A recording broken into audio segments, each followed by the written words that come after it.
Presenting the PR Maven podcast, hosted by Nancy Marshall, the PR Maven, targeted at business leaders who want to merge the best techniques of traditional networking with the best new platforms and technologies to engage your target audience, build your network, and grow your brand and business. The podcast is sponsored by Marshall Communications, Maine-based, globally connected. As we get ready for another great episode, remember, you can always connect with Nancy and other listeners on the PR Maven Nation group page on Facebook. Now, here's your host, Nancy Marshall. Hello, PR Maven Nation. Welcome to the PR Maven podcast, episode number 34, presented by Marshall Communications, creator of the Marshall Plan 65-step strategic process. For those of you who are new to the show, I'm your host, Nancy Marshall, the PR Maven and CEO of Marshall Communications. I want to welcome you. This podcast provides my own unique perspective on the world of PR and personal branding, including what I hope will be actionable takeaways. And I always want to emphasize the importance of enhancing traditional relationship building, like the kind we had before Al Gore invented the internet. That's just a little joke. But I believe in traditional relationship building combined with the power of the new technology available through social media. And I believe you have to do both. You can't just do face-to-face and deny that social media exists. You can't just do social and not want to meet people in person, because I always think in person is kind of where the magic happens. So every week the podcast features interviews with successful industry leaders, top executives, and media personalities from around the globe. And this week is no exception. I'm pleased to have as our guest this week Alex Nerney, who's co-founder of Create and Go. And welcome, Alex. Woohoo! What's going on? Oh, I love your enthusiasm. Of course, Alex is enthusiastic because he's in Steamboat Springs, Colorado on a little ski getaway right now, taking a little lunch break to talk to us. So I'm a little envious, Alex. So Alex is founder of Create and Go, an online blog that teaches others how to start a blog and eventually make money blogging. Alex and his partner Lauren quit their jobs, sold almost everything they owned, and went all in on blogging. Good for them. Within their first year, they made $103,000 blogging. And by year 3, they are currently making over $100,000 per month online. And therefore, they can be at Steamboat Springs having a ski vacation. So the best thing is that Alex and his partner Lauren live their lives completely on their own terms. So you go, Alex. I'm really excited about this conversation. So let's start out by having us tell us about your career and how you got into it in the first place. Yeah, no problem. So I think it started like when I was in college. I realized I wanted to do something different. I realized kind of the regular jobs weren't, traditional jobs didn't really appeal to me that much. And I picked up a copy of The 4-Hour Workweek. And I think I read it when I was about 20. I think I knew from then that I always wanted to do something online, do something for myself, sort of try to focus on building a lifestyle. Now, it didn't happen fast. So I spent a lot of time bouncing around doing different things for a while before I really found and honed in on the thing that I love to do. But so my career was all over the place. I mean, there were times where I was a bouncer, the door guy at a popular bar out in Dallas. There were times when I was a writer for a website called thebrobible.com. Bounced around all over and did all sorts of things, but eventually kind of carved out and honed in my own path on writing and teaching other people information online and starting blogs. So now that's what I do. Well, that's awesome. You must have the entrepreneurial gene. It's in there. It's in there. Dad's a little bit of an entrepreneur too, and so is Mom. So oh, good. Yeah. So you did inherit it. Yeah, for sure. If you had it to do over again, Alex, what would you do differently? You know, the interesting thing about that question is always, to me, it's always like a reflection on like where you are currently, because if I said that of course there are plenty of mistakes I made and dumb things I did, things that I regret. But at the same time, those mistakes sort of led me to where I am now. So it's hard for me to say that I would do anything differently because I'm so happy and excited with what I have in my life and that I currently get to do. I would say maybe focusing a little bit more was a mistake, but at the same time, trying all those different things and bouncing around in my life really helped me. So it's hard to say there was a true mistake in there, if that makes sense. Well, I love the way you talk about, learning from your mistakes and moving on. And I believe that in your 20s, it's a great time to try a lot of different jobs out. And, and because actually once you settle into something, it's a long time that you have to spend working. So for sure, why not try a lot of different things while you can? Yeah, for sure. I think it's like one of those things where you find your own path, right? Through trial and error. At least that's what it was for me. Yeah, that's great. Well, can you give me an example of how PR and social media have helped to advance you personally or your business? Well, first off, PR is helping because I'm getting to talk to you right now. We talked a little bit about that. Yeah, I know. I was telling, in our pre-interview chat, I mentioned that Alex is actually the first guest that I've had who had his own publicist who reached out to me and proposed him as a guest. So that's right. We would not have met each other were it not for your publicist. Yeah. So this podcast is pretty interesting to me because in my line of work, the social media side has always come more easily to me. And I imagine sometimes it's because of like a generational thing where, I'm a millennial. So we grew up a lot inundated in the social media world, right? So actually for me, the networking side of things and the PR side of things is a harder thing. It's a much more difficult thing to do. But I think you're completely right, though, that it's this perfect balance when you can pull those things together. So one of the things that's helped is like, again, hiring somebody that can put me out there more, because I really do struggle just naturally with putting myself out there and networking. But social media has been everything for us. Like we used Pinterest to drive over, 200,000 visitors to our blog every single month. And that has built up our fan base, which has built up our customers, which has built up our community. And so because of that, does that make sense? Yeah, that totally makes sense. And good for you for recognizing that PR would help you and actually making the investment in a professional publicist. So I commend you for that. I appreciate that. Yeah, sometimes it's about recognizing those weaknesses we have. And that's definitely one of mine. Yeah, and it's always kind of funny to me because I was born talking, networking. I've been like an extroverted networker since I was, a toddler. So I have a hard time imagining not being able to do networking, but I know plenty of introverted people who do have a hard time with that. So, I think that having a command of social media and meeting people that way is good. But I do think you should always make an attempt to meet people in person once you have met them online. Absolutely. Absolutely. Some of our best contacts have come from people that we originally started out with, like, networking. Or one of our best examples is this is our friend named Natalie Bacon. She's probably very similar to you, where she always knew how to network and was always growing up talking to people and everything.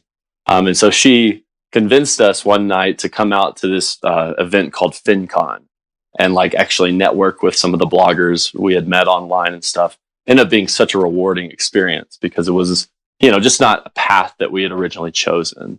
But yeah, it's cool. That's great. That's great. So I know that PR, marketing, and social media have changed drastically over the course of my career, which has been somewhat longer than yours. But are you using any techniques now that you were not using when you started out? Yeah, like one of the big ones that I see, especially as far as like social media and PR and just general marketing, that I see a trend that we're moving towards is this this idea of like expert content, where it's people having a lane and Google really recognizing you for a particular industry and a particular thing that you do. So like back in the day on our websites, for example, when we posted to social media, the whole idea was like be everywhere and constantly be updating all these different social media apps. And it was more of like a content production mindset. Actually, where I see it going and something that it's starting to change towards is a giving the most value idea, where it's where you, instead of creating 10 different articles, you create one expert article in a particular piece of content. And because of that, like that kind of solidifies you as an expert in that thing. And that's a huge change that has just recently come under with some of the Google's algorithmic changes. Yeah, that's a great suggestion. I mean, I would call it authority marketing, and everybody wants to do business with someone who's the authority. That's the reason that I wrote the book that I actually I'm going to be giving away a copy in a moment, but my book is called PR Works, and I have a column on Forbes.com about public relations and personal branding. So I think that positioning yourself as an expert in your field is a wise way to promote and market yourself. And yeah, Google will recognize that too, especially if you have content that's not only on your own website, but spread all over the internet, you know, so that if someone Googles your name and your topic, there's a lot of results, not just your own website. Google will say, wow, that person really knows what they're talking about. Wow, they're really smart. Wow. Yeah, right. For sure. For sure. Well, I think you are. Look at the life you've built. Appreciate you. So are there some obstacles to success in your career? And if so, how have you overcome them? I would say that the obstacles kind of are natural in anything that you do. But I think that the biggest one that I see, especially because, you know, we teach other people, you know, how to start a blog and how to make an income with that. And so the biggest success obstacle that I see in their way a lot of times is just honestly the time it takes to get skilled at something. I think most people, when they come into like any arena, they really can almost overestimate the speed that it's going to take to have success. And they underestimate the amount of obstacles they're going to face. And they don't understand that it takes a long time to achieve enough of a skill at any particular topic to have true success at that.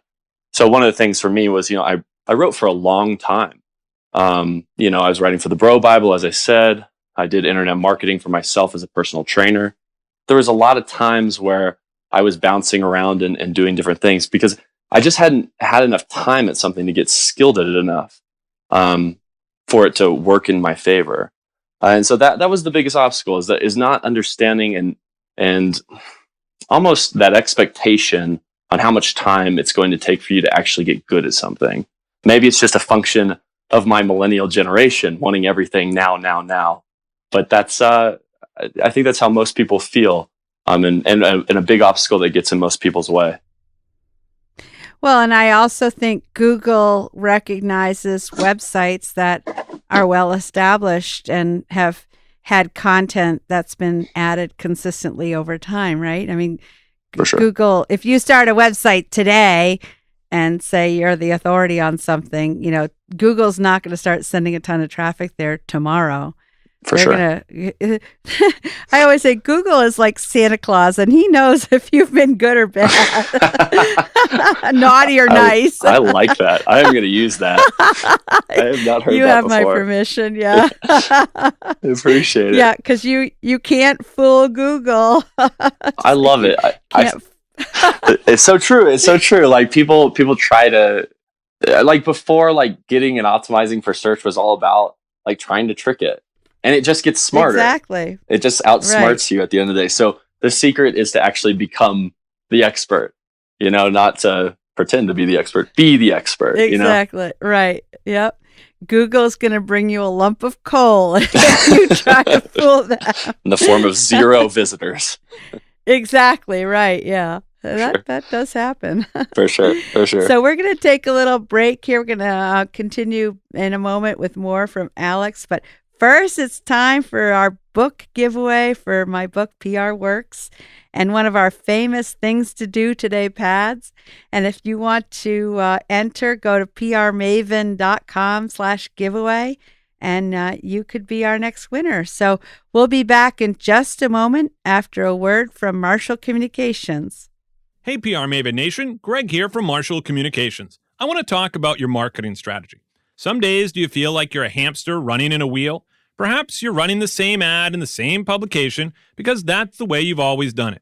Or do you not know how many media impressions you got from that news story last month? Do you sometimes feel like you're doing a lot of work but not seeing the results? Well, the good news is you're not a hamster. And if you're feeling like your marketing plan could be better, we'd love to help. At Marshall Communications, we've worked with a wide range of businesses and organizations to create a customized marketing strategy known as the Marshall Plan.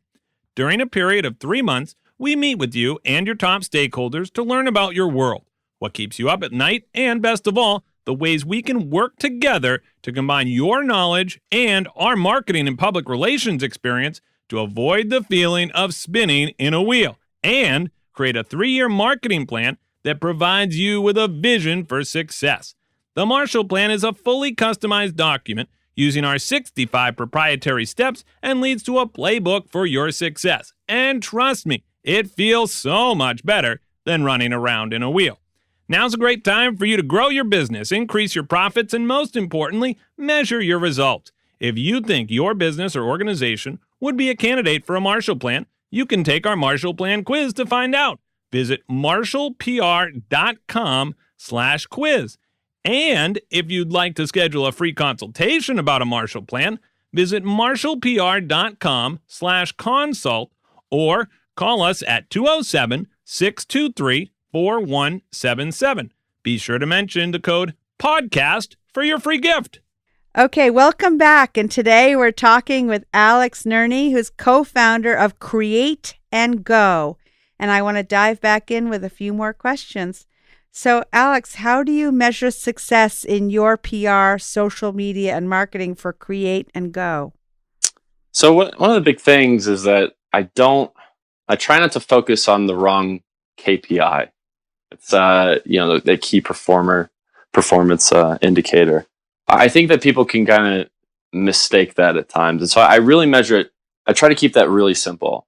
I measure it by 2 things. One is the ROI of what I'm putting in versus what I'm getting, like the actual dollar amount from any said particular action. But the other thing, and probably the way more important thing, is how much success my students are having, how much success we're able to bring to other people. Because some of this is you can calculate it, but a lot of it, we have a blog on helping women lose weight. And we have so many customers in there who were, they were just word of mouth spread, right? They lost weight and their friends saw that they lost weight. And I was like, hey, let's do this program.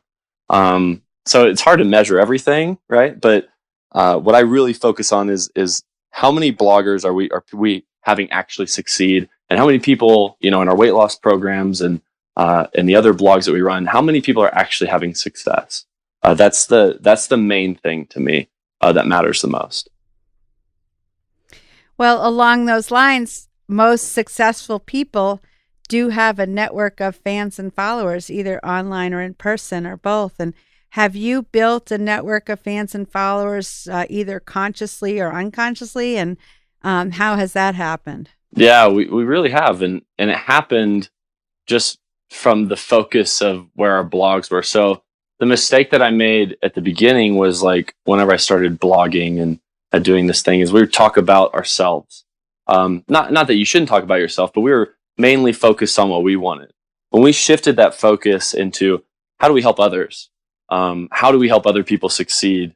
What are things people looking for online that we can help them achieve? What are people actually looking for in content? That's what we focused on. And just naturally by doing that, you will gain fans and followers. I think the interesting thing is like, do you frequent Seth Godin's blog by any chance? Yes. Well, I listened to his podcast. Okay. He wrote one of the most awesome pieces I think I've read. It was a very simple, almost blog post that he does sometimes on his blog. But he just talked about how social media and your fans or followers are a symptom, and they're not like the reason. An easy way to explain it is like the Mona Lisa. This is how he explained it. He said the Mona Lisa is famous. She has a huge social media presence, right? She's all over Instagram with people in their faces and the Mona Lisa behind them. They're all over Twitter, with, here's this picture of the Mona Lisa, right? But Mona Lisa is famous on social media because she is the Mona Lisa, not because she's out there on Instagram, hashtagging the right things. And so I think when your focus is on helping other people, or your focus is on, or you are just successful in your own right and are doing positive things in the world, the gaining those fans and followers just kind of comes naturally as a side effect. Does that make sense? Yes, totally. I mean, I think you do have to show up authentically. You can't be a fake persona, because people will figure that out very quickly. I think so too. Yeah. So in building your network, what hurdles did you personally face and how did you overcome them? We talked a little bit about it, sort of the basic anxiety over just, networking in general, and just putting yourself out there, and the fear of rejection. And I think all of these things that many of us kind of universally have. And the secret for me was to partner with people who are better at this than myself, really. Like that, I talked about Natalie Bacon a little bit. She was one who really opened me up into like, hey, you should meet these people. Come here. Yeah, she was like literally like grabbing our hands, walking us through this place, helping us meet people. Trevor, our PR person, as well, helping me like get on interviews and these sorts of things. It's more been me focusing on partnering with people who are specifically skilled in this subject, that has helped me overcome this and help me build my network. Yeah. And how has your network helped you to advance your career? In just so many ways.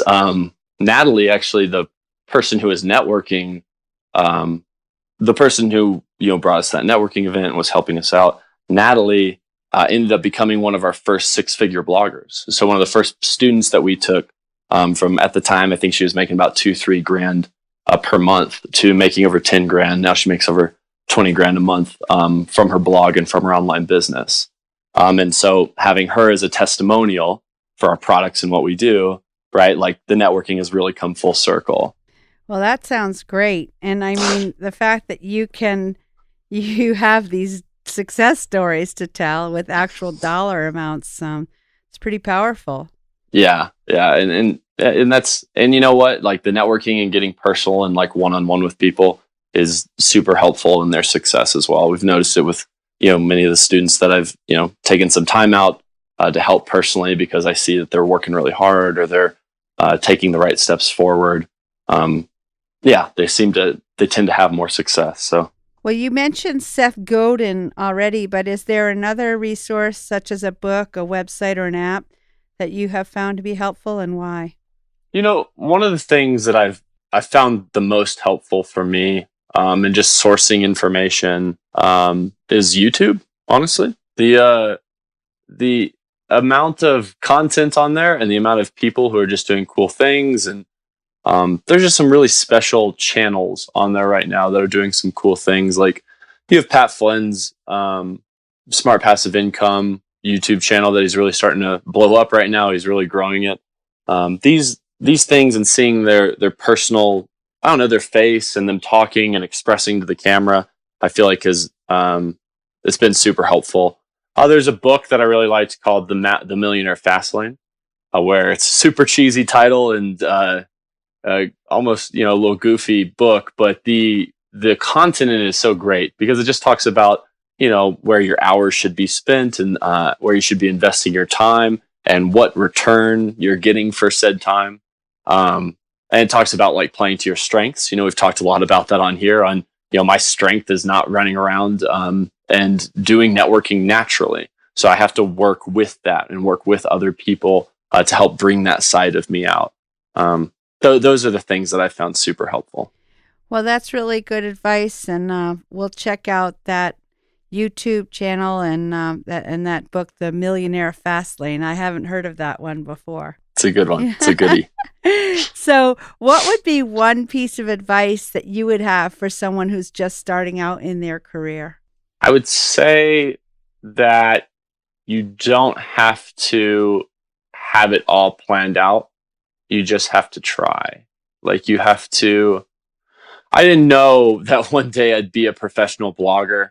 I had no idea. If you told me that, if you told my high school English teacher that, she would have laughed at you. Just based on the grades she gave me. The deal is that I always was optimistic, and that I would figure something out, and that I would just keep trying different things until I found the thing that stuck.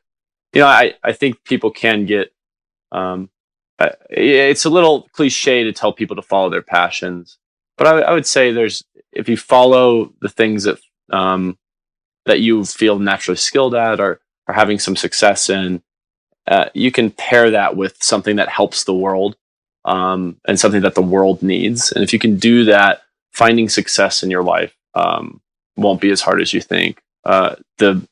The thing is, we started a health blog because that's what I knew. That's what I knew. It's what I loved. It's what I spent my time on. It's what I still spend my time on, buying protein powder and spending way too much time at the gym and stuff like that. So it was natural for me to start, a fitness blog, right? It just made sense.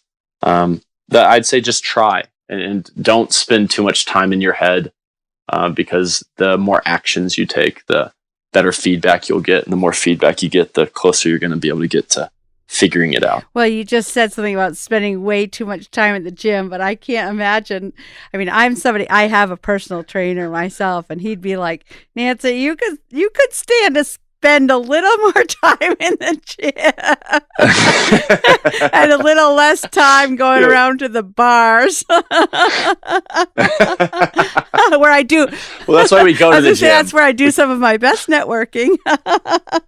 Just saying. I agree. My best thinking. I'm sort of like a social butterfly.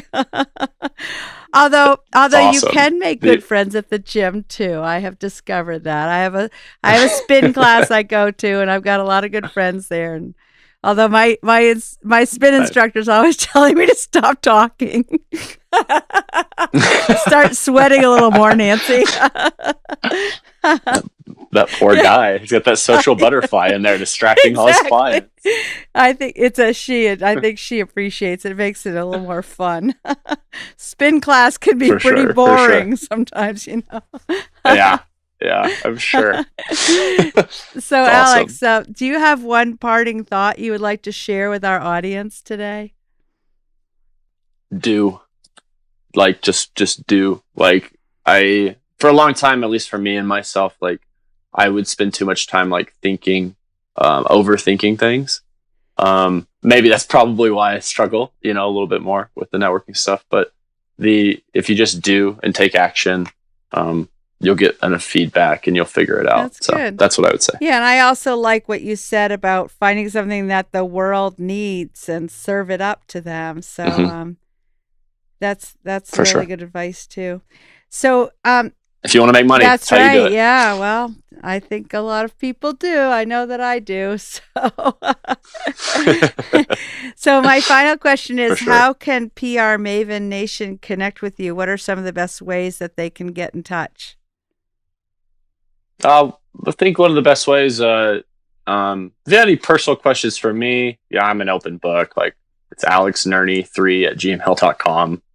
Hit me up. But if you have any interest in starting your own successful business, or if blogging has ever interested you in any capacity, createandgo.com is where we share, everything. We talk about the other blogs that we run that are successful. We talk about how to get started, how to make your first income, how to make money blogging. We go through it all. And so that's kind of the best resource out there. and if you have any specific questions, like my email is always open. So. And why don't you spell your last name in case people don't know how to spell it?